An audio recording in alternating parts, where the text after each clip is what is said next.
E fala pessoal, seja bem-vindo a mais um vídeo. No vídeo de hoje vamos ver as últimas informações do Vascão, que venceu aí o time do Bragantino por 3-0, com direito a 2 gols do Verratti, tá? Verratti que voltou aí a ser titular no time do Vasco e marcou agora 2 gols.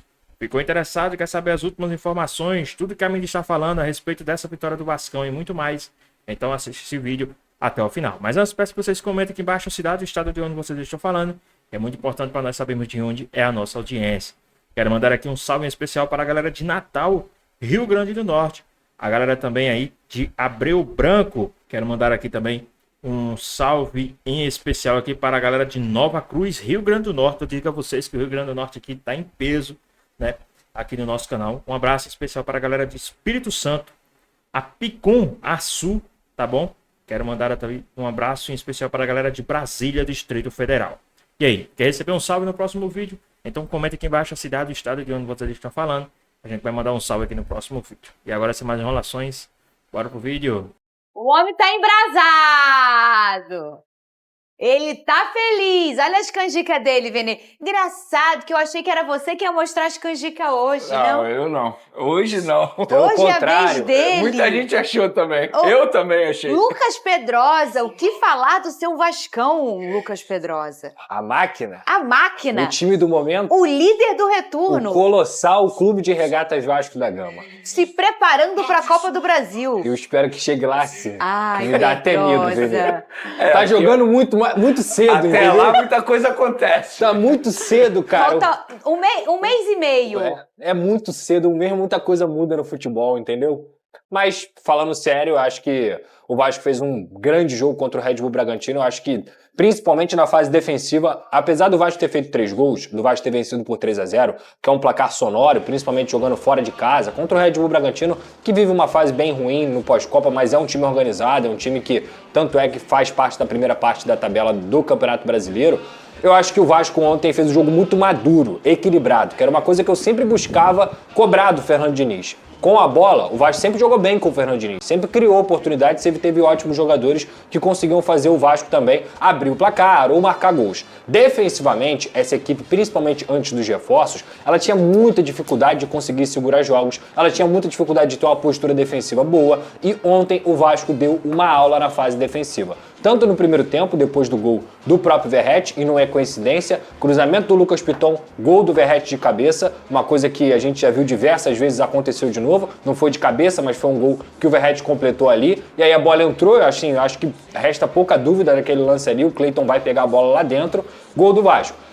O Bragantino, naturalmente, iria tentar o empate por estar jogando dentro de casa, mas o sistema defensivo do Vasco funcionou tanto, o sem bola do Vasco no 4-4-2 funcionou tanto e de uma forma tão equilibrada que o time conseguiu segurar o resultado sem sofrer. O Léo Jardim praticamente não fez defesas dentro da partida. Vira para o segundo tempo, nos primeiros 15 minutos, acho que o Vasco também continuou sofrendo, mas soube sofrer por ter um Robert Renan vivendo uma grande fase, o Carlos Cuesta que caiu como uma luva, o Barros que é um monstro nessa composição, mas quando eu digo esses 3 nomes é muito por conta do reforço que eles trouxeram para o time do Vasco da Gama. Só que de forma geral o sistema defensivo inteiro jogou de forma equilibrada, marcando em bloco médio, o Verratti fazendo também uma boa partida, não só com a bola pelos 2 gols, mas também sem a bola, enfim. Um Vasco que ganha do Red Bull Bragantino por 3-0 sem o Ryan, sem o seu principal jogador. Isso mostra que o trabalho do Fernando Diniz, ele vai muito além da individualidade, ele vai principalmente em cima do coletivo. Vem o segundo gol do Verratti naquela sobra do chute do Paulo Henrique e o Carlos Andrés Gomes, que é outro jogador do reforço do Vasco da Gama, que foi contratado nesse meio de ano, consegue fazer uma belíssima jogada para o gol do GB. Ou seja, a gente falou aqui de coletividade, da artilharia, do Verratti voltando a marcar, um cara muito importante, porque trabalhou em silêncio e voltou para ajudar o Vasco no descanso mental e físico que ele teve, da zaga, que foi também reforçada, da base, Barros, da base, GB. Então é o Vasco que tem coletivo, individual, base e um trabalho do Fernando Diniz que também culmina na boa janela que a diretoria do Vasco fez. Então, cara, é um momento de fato de lua de mel. É o momento de um Vasco que não vivia isso desde 2012. Semifinalista da Copa do Brasil, líder do retorno do Campeonato Brasileiro, um time que acumula 6 vitórias nos últimos 7 jogos, nos últimos 12 jogos só tem uma derrota, então é um time que realmente está numa sintonia muito fina, a torcida fazendo a festa lá em Bragança e vai fazer em São Januário no próximo domingo contra o São Paulo. é muito prazeroso ver que o Vasco não só está subindo na tabela, mas o Vasco também está jogando futebol. O Vasco hoje é um time de futebol. E é isso que acontece, ô Vene Casagrande, quando você dá tempo a um treinador que tem experiência, que tem um trabalho, uma forma de trabalhar muito genuína, né? Muito dele, na verdade, com muitas características. E quando você também tem uma segunda janela muito positiva. O Vasco conseguiu equalizar tudo isso. E aquele problema defensivo, que era uma coisa crônica há uma década, pode dizer, Pedrosa, há uma década? Mais de uma década até. Uma coisa crônica, porque quando não era na zaga, era no gol. Até o Martins chegar, o Vasco foi rebaixado 2 vezes até achar um goleiro. Depois é zagueiro, aí o Medel dá uma apoiada ali, mas é uma coisa nessa questão defensiva, ele resolve um problema crônico do Vasco da última década, que é a defesa, né? Fernandinho, as contratações foram certeiras. E foram certeiras por quê? Porque o Fernando Diniz participou desse processo de negociação, esse processo de escolha desses atletas. O Fernando Diniz selecionou, entendeu quais jogadores poderiam se encaixar ao estilo de jogo dele, e esses jogadores chegaram, assumiram a titularidade no setor defensivo que eu estou me referindo, juntamente com o Cauã, que era um jogador também que ele observava, provavelmente viu treinou, os bons... Treinou o na Cauã. Primeira passagem, o Cauã era do Vasco. Conhecia, então fez também essa solicitação da diretoria para buscar esse jogador de volta de um empréstimo, e esses jogadores chegaram e assumiram a titularidade e, obviamente, ajudaram bastante a equipe do Vasco. Hoje até mesmo um torcedor vascaíno me parou na rua e falou: Vene, por que você acha que esses zagueiros chegaram e já jogaram e parece que eles jogam há tanto tempo junto? Porque são 2 bons jogadores. Jogadores... E aí, pessoal, rapidinho aqui. Vocês também concordam com o Vene? O que é que vocês acham aí a respeito desses 2 novos zagueiros do Vasco aí, que tem sido peça-chave aí pro time do Vascão? Qual a sua nota de 0 a 10 em satisfação com esses 2 jogadores, com essa dupla de zaga aí do time do Vasco? Deixa aqui nos comentários, hein? Vamos voltar aqui pro nosso vídeo. Bons vão se entender rápido. Eles não vão precisar de muito tempo para pegar um entrosamento. E é o caso do Robert Renan, é o caso do Carlos Cuesta. Esses 2 jogadores chegaram e assumiram. Agora, apesar do bom momento do Verratti diante do Red Bull Bragantino, a gente não pode destacar aqui o bom jogo do Andrés Gomes. Uma partidaça dele. Inclusive, ele deu uma assistência, assim, um jogador que chegou e assumiu também essa posição, digamos assim. Hoje, eu considero ele titular também, não só os 2 jogadores na parte defensiva, ele na parte ofensiva, na minha concepção, continua sendo titular, independentemente se ele vai ser titular ou não. Mas é um jogador que dá a oportunidade de Fernando Diniz de mudar o estilo de jogo dele no setor ofensivo. Se um jogador não estiver bem, ele tem o Andrés Gomes, e assim vai. Se o Andrés Gomes não puder jogar, se o Ryan não puder jogar, ele tem o Verratti. Então, assim, ele tem mais possibilidade de montar a equipe dele de olho no adversário também.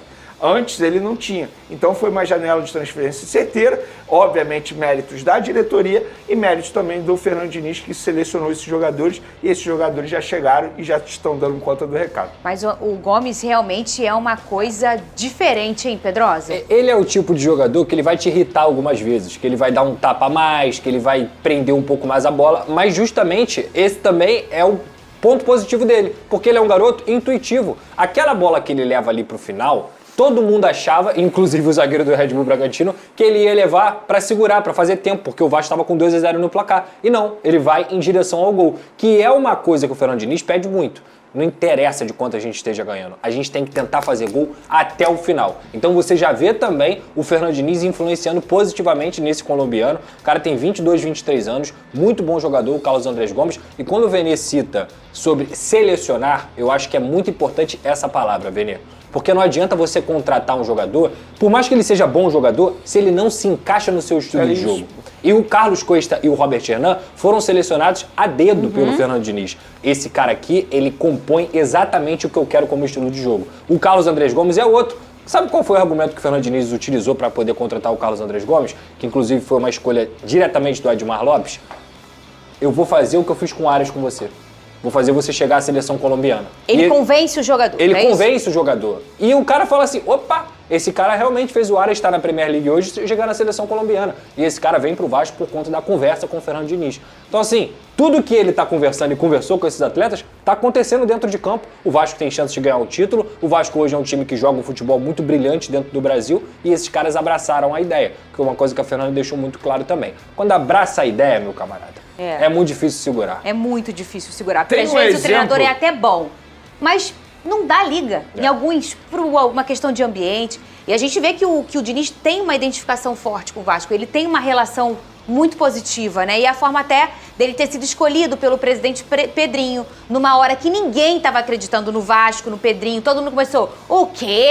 Fernando Diniz, pô, né? Muita gente, a fila do perdão tava quilométrica, que já distribuíram a senha, o povo já entrou. Fala, Vinícius. Tem um bom exemplo no futebol brasileiro, isso que o Pedrosa mencionou, de fazer contratação por apenas ser bom jogador. Por exemplo, pega a primeira janela de transferência do Cruzeiro no começo do ano.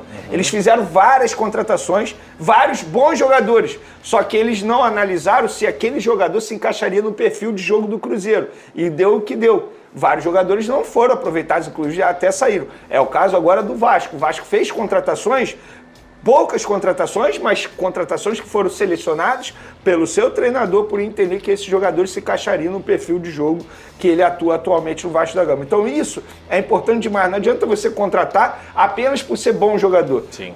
Esse bom jogador vai se encaixar no estilo de jogo do treinador? Isso é importante também. O Atlético Mineiro também é assim. É assim também. Cheio de jogador bom. Vai pegar o elenco do Atlético Mineiro, é uma maravilha.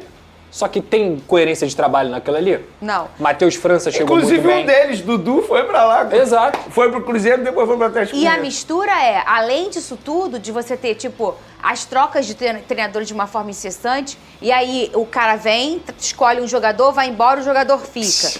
Ou ele tem um tipo de jogo que um encaixa e depois não encaixa mais. Ou também a falta de critério para contratar. Sim. Ah, há uma comoção para chamar o fulano. E o fulano é muito bom. Gente, fulano é muito bom, mas no meu time ele é muito bom. Aí às vezes você olha um elenco, tem 4 pontas esquerdas e 1 ponta direita.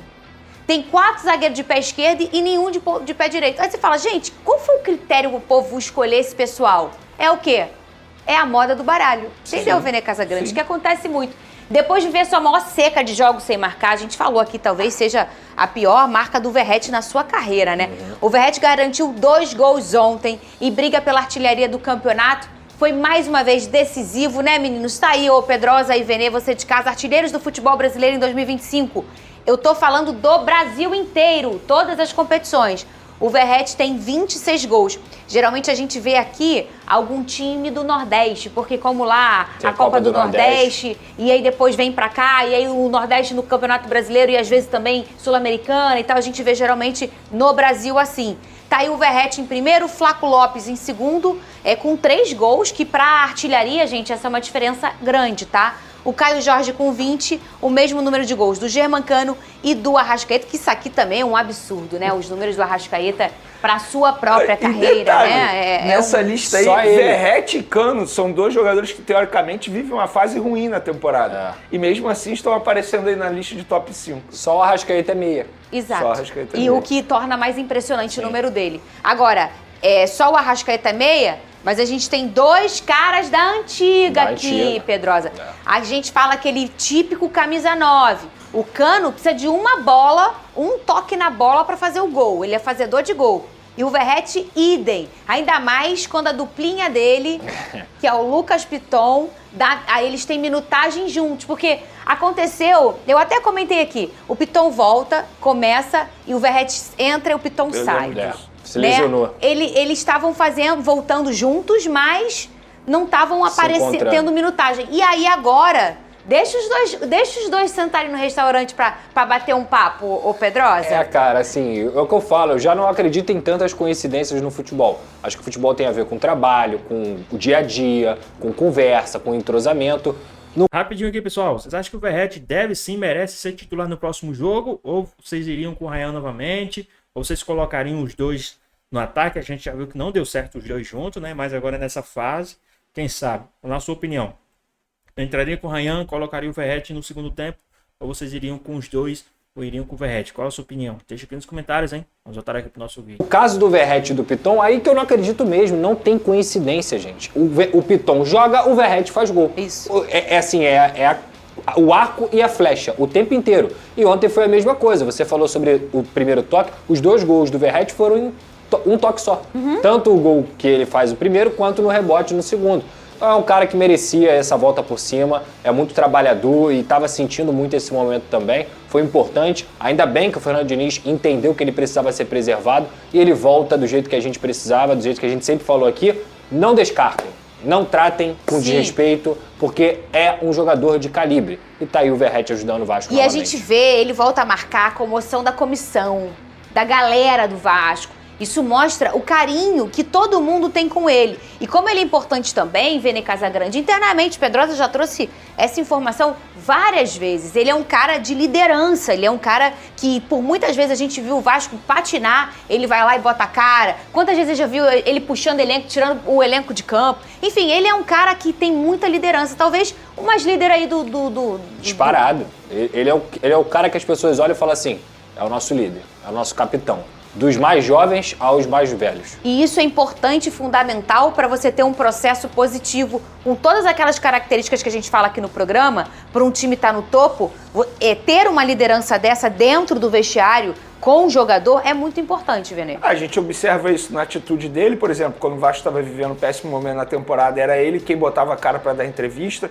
A gente observa isso nos conteúdos que o Vasco reproduz aí nas redes sociais, nos bastidores, no vestiário, com o discurso dele. E a gente também observa isso na transmissão de ontem, eu não lembro qual foi o repórter, que até mencionou que um funcionário do Vasco da Gama disse, Verratti, hoje você vai fazer 2 gols, passando confiança para ele. Aí ele faz 2 gols, ele vai lá dar um beijo na testa desse funcionário. Então, assim, isso mostra que no dia a dia, todo mundo queria ver o Verratti voltando a fazer gol, voltando a ser feliz com a camisa do Vasco da Gama. Isso quer dizer que ele volta a ser titular absoluto? Na minha concepção, não. Mas isso quer dizer que pelo menos ele faz as pazes com a gente e vira mais uma opção, uma boa opção para o técnico Fernando Diniz. Pelo estilo do Diniz, Pedrosa, você acha que ele pode começar agora? Ele voltou a marcar, tá?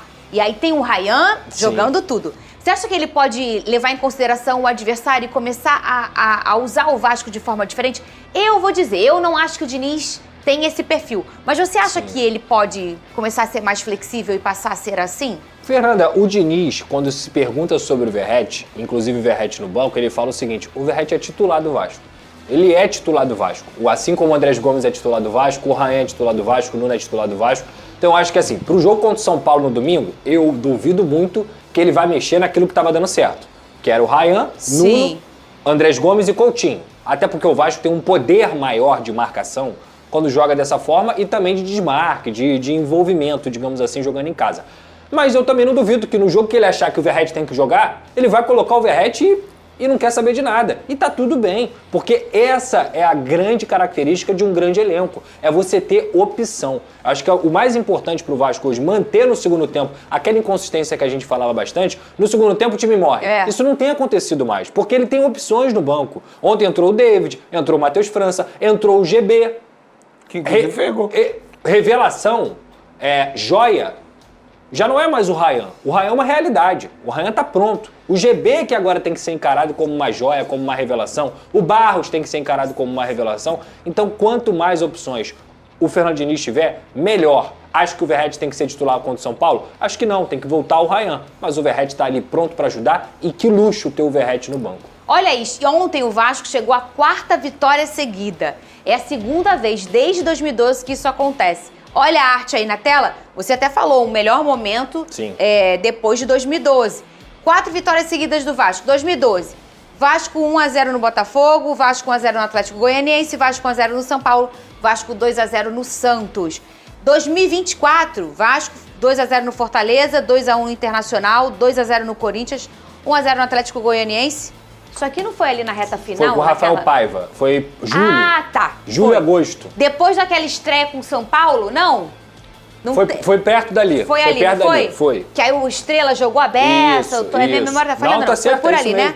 Isso mesmo. E aí, em 2025, agora tá aí, 4-3 em cima do Vitória, que ainda tava naquela fase de fazer gol e tomava. E tomar. Faz um gol e toma. Tem que fazer 3 pra ganhar. O GB fez o gol da vitória nesse jogo. É verdade. É o gol que em o amigo... Em 4 jogos, 2 gols. Cruzamento de quem? Foi de quem? Confesso que eu não lembro. Piton. Foi do Piton? E voltou nesse dia, não foi? Voltou da lesão? nesse dia. Vasco 2-0 no Fortaleza, Vasco 2-0 no Fluminense e Vasco 3-0 no Bragantino. Ou seja, se fosse o Verratti, era o Verratti fazendo gol na área. Muito provável. O GB e a gente falou isso nesse dia que eu comentei. Eu falei, poxa, o Piton entrou e o Verratti saiu. Aí ele falou, provavelmente... Inclusive, você trouxe a informação nesse dia que o Verratti passou instruções pro GB? Passou, tem um vídeo do Piton, do Verratti falando assim, ó, mexendo no vestiário e mostrando pro GB como ele deveria se posicionar dentro da área. E o que a gente repara aqui nesse recorte recente, Vene Casagrande, é um Vasco que não leva gols. Palmas pro Vasco. Quem diria, Vene, que a gente ia chegar nesse momento, neste programa? Esse 2025 realmente tá uma loucura. Tá diferente, né? Olha aí, Vene Casagrande, não tomou gol. Não, mas isso é mérito do Fernando Diniz, obviamente, é aquilo que a gente mencionou. Após a chegada desses dois jogadores, eu acho que foi crucial para o técnico ele poder ajustar o setor defensivo. E o Fernando Diniz, ele está tendo aquilo que todo treinador sempre busca em uma equipe: equilíbrio. Você ser bem na parte ofensiva e não levar gol. Isso é muito difícil no futebol brasileiro. Ele sai do 0 ao 100.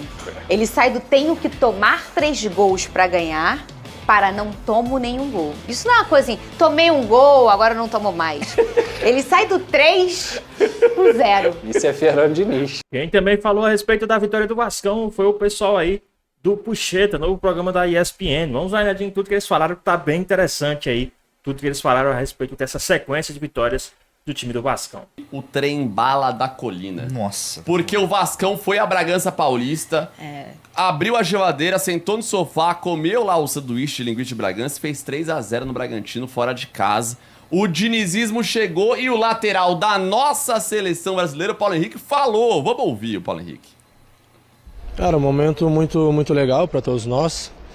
Viemos trabalhando desde o início, quando o Diniz assumiu, com uma metodologia de trabalho que ele tenta implementar dia após dia para nós. E já vimos praticando isso, porém os resultados não estavam acontecendo. E agora, juntando com a performance, com o desenvolvimento, com o entendimento de jogo de todos, os resultados estão acontecendo. A gente está muito feliz com isso e espera que isso continue. Felipe Silva, melhores momentos na tela, a vitória do Vasco 3-0 contra o Bragantino em Bragança. O Vasco não tomou conhecimento do Bragantino, né? Que também nem em casa vem conseguindo ser mais forte do que a gente pensava. O Bragantino que tá pra demitir o Fernando Seabra, né? Ele corre muito risco de sair. E agora o Vasco, são 4 vitórias seguidas, se eu não me engano. Um time que marca muitos gols. E esse é o que também passa. O Fernando Diniz, ele consegue finalmente se reinventar. Ele tem suas convicções, é um técnico que por muitas vezes foi teimoso na questão de saída de bola, no estilo de jogo dele, mas agora ele abdicou um pouco disso, sabe? E a gente vê que é um Vasco muito mais de mobilidade, um Vasco muito mais rápido. E a gente vê que um setor importante do Vasco é esse setor defensivo. Essa linha de 4 que o Vasco formou, que agora se consolidou, que é Paulo Henrique, Cuesta, Robert Renan e Piton, que ele recuperou o Piton também. Então é um Vasco que tá muito bem. Um Vasco que está surpreendendo e eu ouso dizer que é o melhor time do segundo turno, na minha visão. Empatado ali com o Mirassol. Posso falar uma coisa?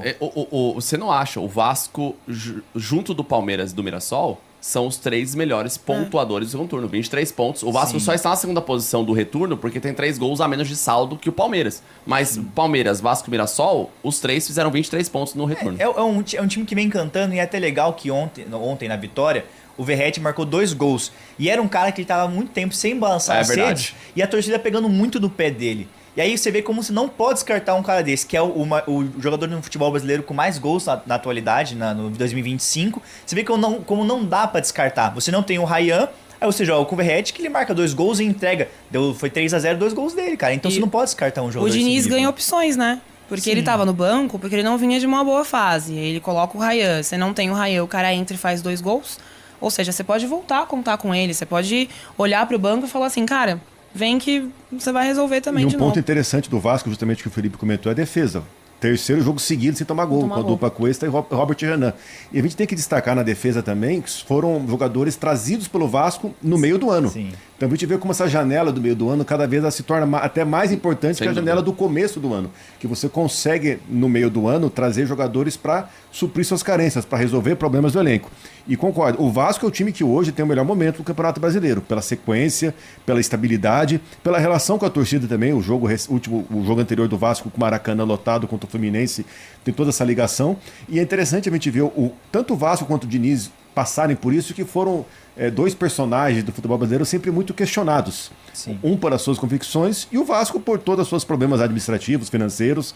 E até retomo uma brincadeira que eu fiz aqui quando estive no Puxeta semana passada. A gente falou que do Pedrinho, quando deu a declaração que o Vasco tinha um dos 8 melhores elencos do Campeonato Brasileiro, a gente, na ocasião, questionou, duvidou, até alguns fizeram piada. Hoje, É o oitavo Tá colocado. certo. É que ele quis exaltar o elenco também. Na época não era garantia que ele tinha um. entre os Eu 8, sigo entendeu? discordando dele, mas eu acho que os momentos individuais dos jogadores do Vasco têm ajudado muito o time. Eu acho que...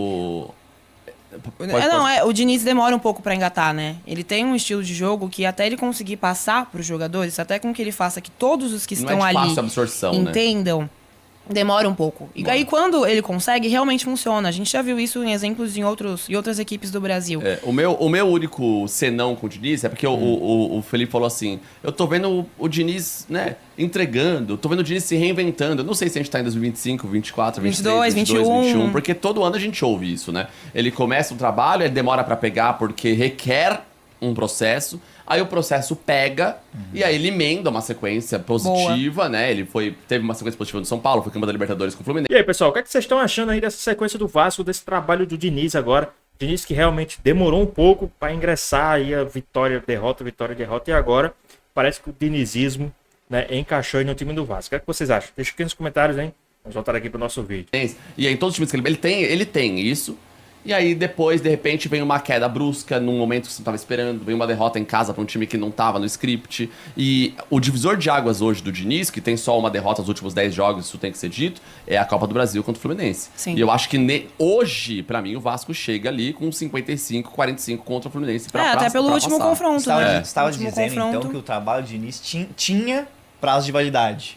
Então tomara que não tenha mais. porque tomara eu que gosto não muito do tenha. trabalho do Eu Diniz. concordo com o Eu sou Ele fã tem- do Diniz, justamente por ele ser um cara que tem o trabalho. O futebol dos times do Diniz é o mesmo desde o Audax 2016. Ele não muda. Ele não muda. Ele gosta da ideia o dele mesmo- e ele Tem- vai. tem É o convicção, mesmo tem jogo. convicção, e tem ele projeto, confia tem tudo. naquilo, ele acredita naquilo, ele vai naquilo. E quando os jogadores compram, funciona. E hoje, o Ciro falou, eu acho que a janela do meio do ano talvez seja até mais importante que a do começo. E eu não acho. A minha opinião é essa, porque no meio do ano você já tem todo mundo em ápice físico, técnico, você já sabe pelo que você O vai que você brigar. vai precisar. Você vai buscar exatamente o que você precisa. Agora no começo do ano você está montando um elenco pensando No numa que vai situação que acontecer. pode não acontecer. Exatamente. Então, a janela de meio do ano do Vasco foi muito boa e fora caras que- que encaixam no estilo de jogo do Diniz. Fora que assim, né, no futebol brasileiro a gente sabe o tanto de técnico que é demitido. Então você sempre começa um novo projeto ali, ali no meio, ali, que essa janela do meio do ano ela favorece bastante quem tá chegando. Porque chega um técnico novo com um projeto que foi montado pelo técnico anterior. Se não existisse essa janela ali do meio do ano, ia ser um pouco mais complicado. Mas eu concordo com quando você fala do trabalho do Diniz, que infelizmente é um trabalho que ele acaba tendo um prazo de validade.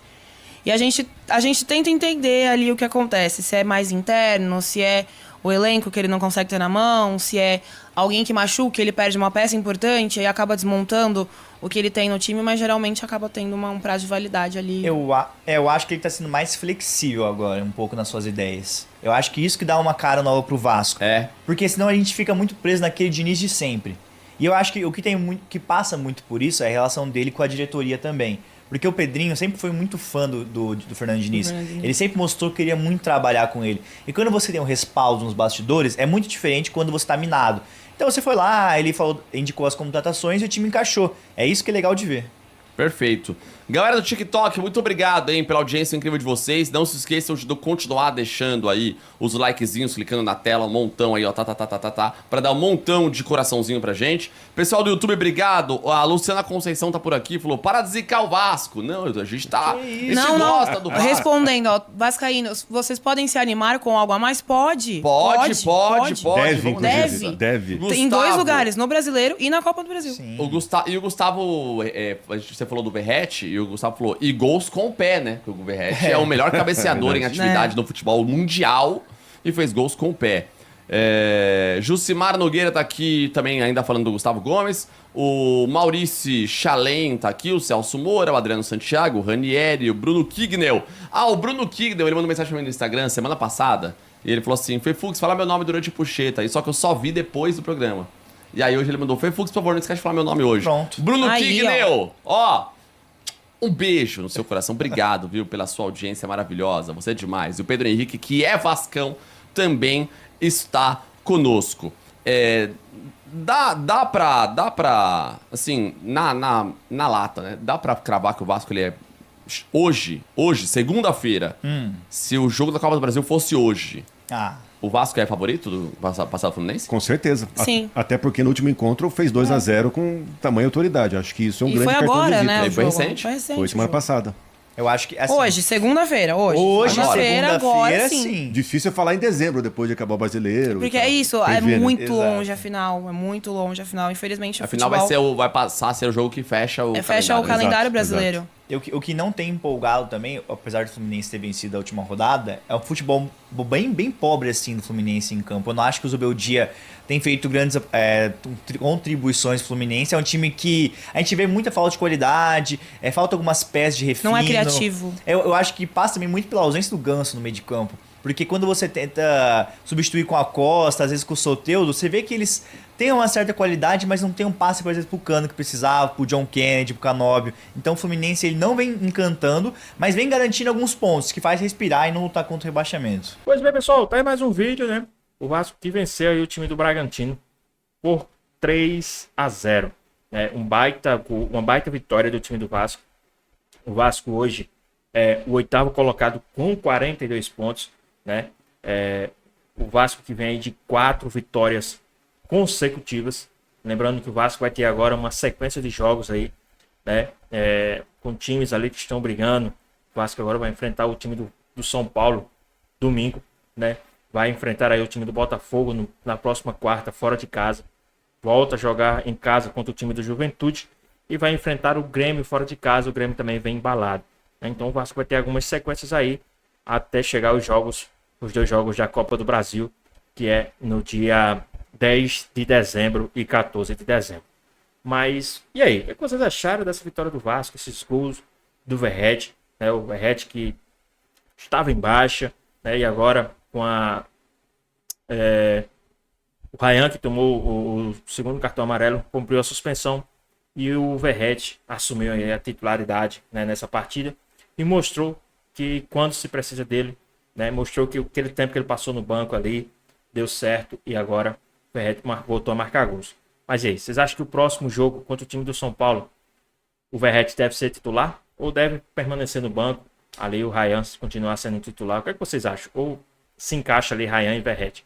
Na sua opinião, o que é que vocês acham? Deixa aqui nos comentários.